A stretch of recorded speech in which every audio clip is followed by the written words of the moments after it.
Hello students and welcome back to our channel Punk academy.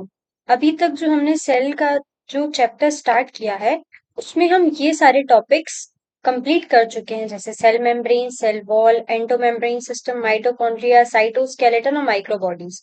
अब बचे हैं हमारे दो लेक्चर्स जिसमें हम कंप्लीट करेंगे आगे के सेल ऑर्गेनल, और जो हमारा न्यूक्लियस है वो हम कंप्लीट करेंगे हमारे लास्ट लेक्चर में।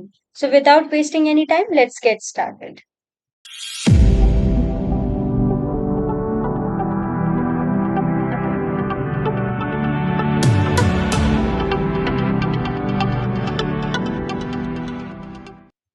तो स्टूडेंट्स आज के लेक्चर में हम स्टार्ट करेंगे plastids.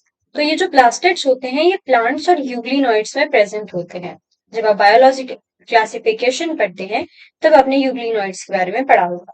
Based on the pigments, plastids can be classified into chloroplast, chromoplast and leucoplast.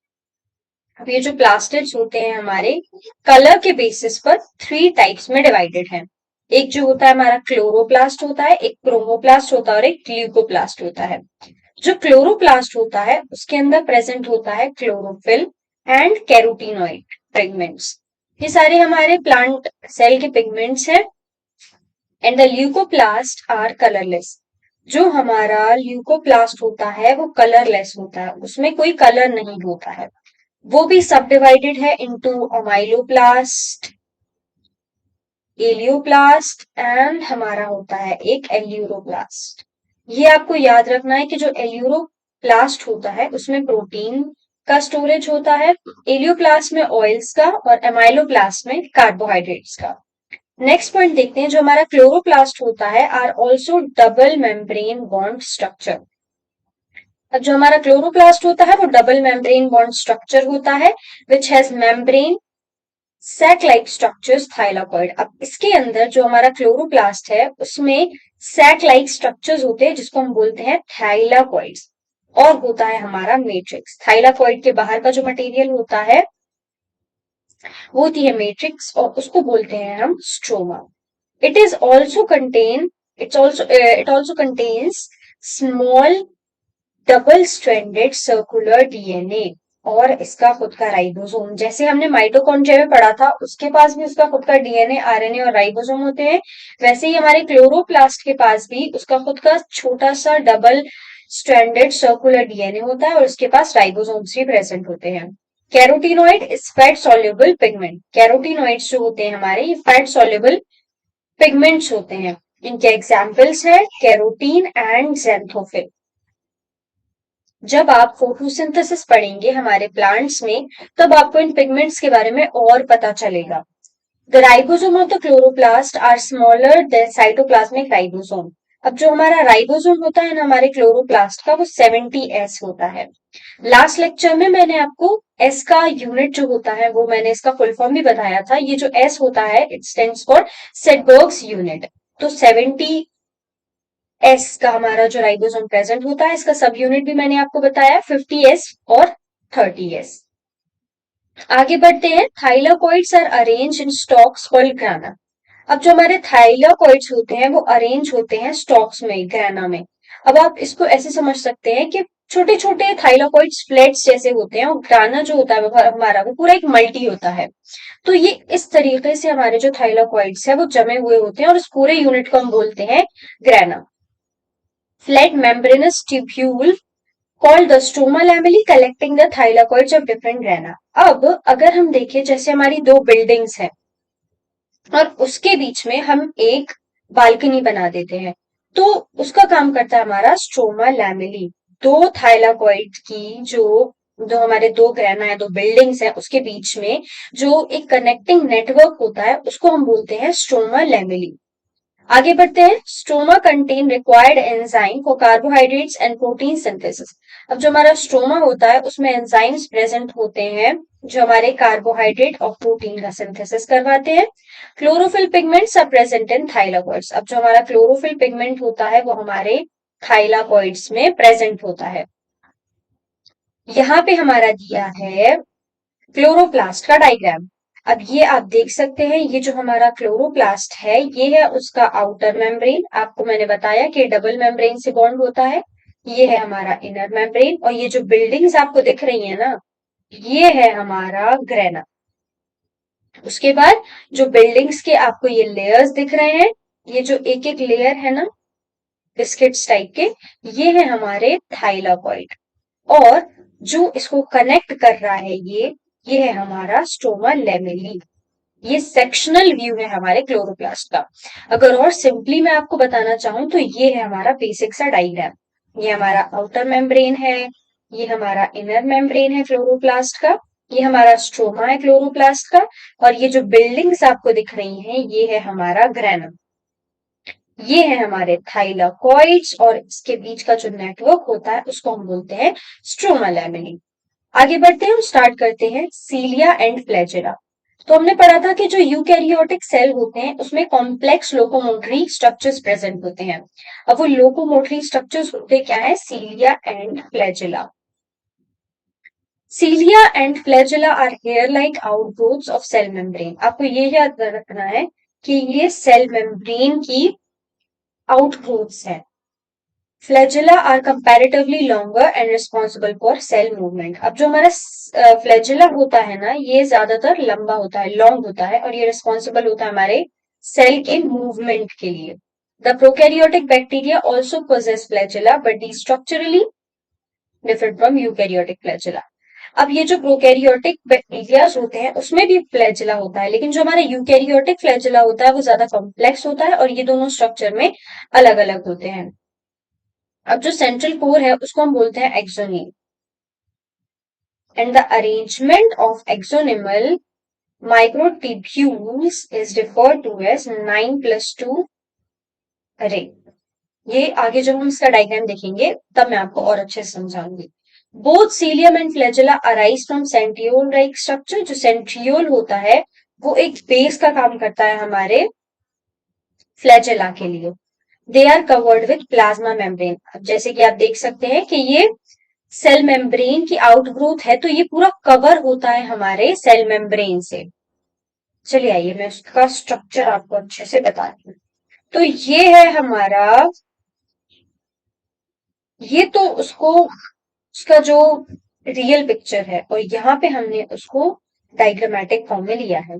तो ये है हमारा प्लाज्मा मेम्ब्रेन, इसके ऊपर जो ये है हमारा प्लाज्मा मेम्ब्रेन, और ये है हमारे माइक्रोट्यूब्यूल्स जो ये इस टाइप से जमे हुए हैं। यहाँ पे हमने पढ़ा ना कि जो हमारा सेंट्रल कोर होता है उसको हम बोलते हैं एक्सोनीम, और 9+2 का अरेंजमेंट होता है यहाँ पे।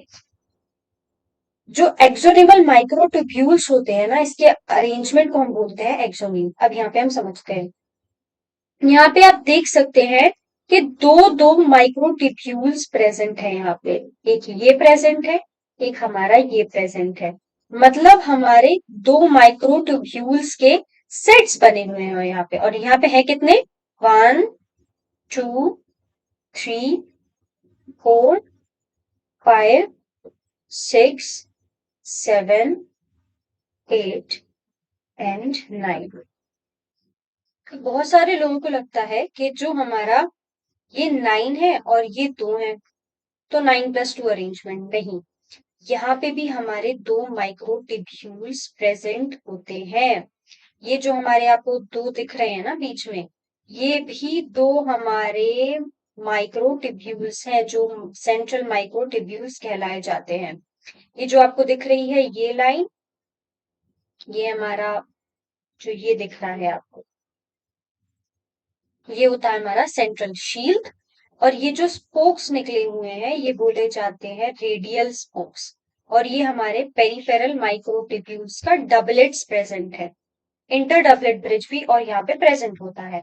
तो अब आप समझ गए होंगे कि ये 9 जो हमारे डबलेट्स प्रेजेंट है और बीच में जो हमारा सेंट्रल माइक्रोट्यूब्यूल प्रेजेंट है दो, इनको मिला के हम बोलते हैं 9+2 अरेंजमेंट। तो अब आपको ये जो सेंटेंस हमारा दिया है ये क्लियर हो गया होगा। The central core is called axoneme and the arrangement of axonemal microtubules is referred to as 9+2 arrangement. ये जो गोल गोल आपको दिख रहा है ये माइक्रोट्यूब्यूल्स है। चलिए अब आगे बढ़ते हैं और पढ़ते हैं हम सेंट्रोसोम एंड सेंट्रियोल। अब जब हम यूकैरियोटिक सेल की जब हमने शुरुआत की थी, उसमें हमने पढ़ा था कि जो सेंट्रोसोम और सेंट्रियोल होते हैं, ये सिर्फ एनिमल सेल में प्रेजेंट होते हैं और ये सेल डिविजन का काम करते हैं। चलिए, centrosome is an organelle usually containing two cylindrical structures called centriole. अब बहुत सारे स्टूडेंट्स इसमें भी कंफ्यूज होते हैं कि सेंट्रियोल एक ऑर्गेनल है या सेंट्रोसोम। तो सेंट्रोसोम हमारा एक सेल ऑर्गेनल है और उसके अंदर सेंट्रियोल प्रेजेंट होता है। दो सेंट्रियोल्स प्रेजेंट होते हैं।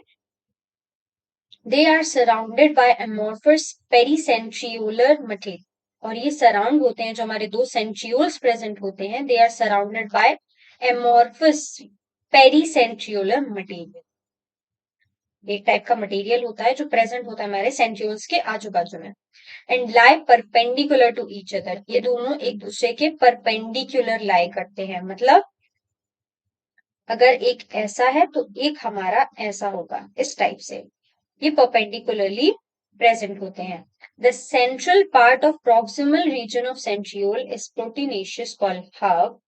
अब जो हमारा अभी जैसे हमने यहाँ पे पढ़ा, यहाँ पे बीच में हमारे दो माइक्रोटिब्यूल्स प्रेजेंट थे हमारे फ्लैजेला में। लेकिन अगर हम बात करें हमारे सेंट्रियोल की या सेंट्रोसोम की, तो यहाँ के जो अंदर का स्ट्रक्चर होता है ना, ये थोड़ा डिफरेंट होता है। यहाँ पे सबसे पहले तो ये ट्रिपलेट्स प्रेजेंट होती है, आपको अगर दिख रही है ये ट्रिपलेट्स प्रेजेंट है। और यहाँ पर बीच में माइक्रोटिब्यूल प्रेजेंट नहीं होता है, यहाँ पे प्रेजेंट होता है हमारा हब। यहाँ पे कोई माइक्रोट्यूब्यूल का अरेंजमेंट नहीं होता है सेंटर में। तो यहाँ पे लिखा हुआ है the centre part of proximal region of centriole is proteinaceous. ये प्रोटीनेशियस होता है और इसको हम हब बोलते हैं। यहाँ पे माइक्रोट्यूब्यूल प्रेजेंट नहीं है बीच में। Which is connected with tubules of the peripheral triplets bye radial spokes made of protein. अब ये जो होते हैं ये जॉइंट होते हैं हब से बाहर वाले ट्रिपलेट्स थ्रू रेडियल स्पोक्स। हमने यहाँ पे भी रेडियल स्पोक्स पढ़ा था, ये जो प्रेजेंट होते हैं हमारे, और यहाँ पे भी हमने रेडियल स्पोक पढ़ा है। तो यहाँ पे आपको याद रखना है कि जो यहाँ पे हमारा अरेंजमेंट होता है ये 9 ट्रिपलेट्स का होता है और बीच में हमारे माइक्रोट्यूब्यूल्स नहीं होते हैं। तो यहाँ पे हमारा कंप्लीट होता है सेंट्रोसोम सेंट्रियोल। तो चलिए अब हम देखते हैं हमारा एनसीईआरटी को। ओके स्टूडेंट्स, तो ये रही हमारी एनसीईआरटी। तो चलिए हम प्लास्टिड का रीड करते हैं। Plastids are found in all plant cells and euglenoids, ये मैं आपको पढ़ा चुकी हूँ।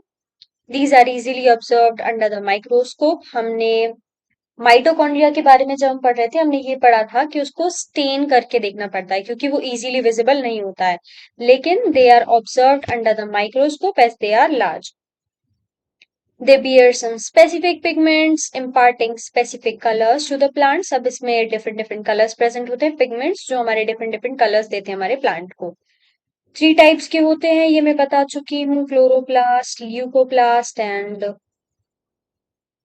क्रोमोप्लास्ट।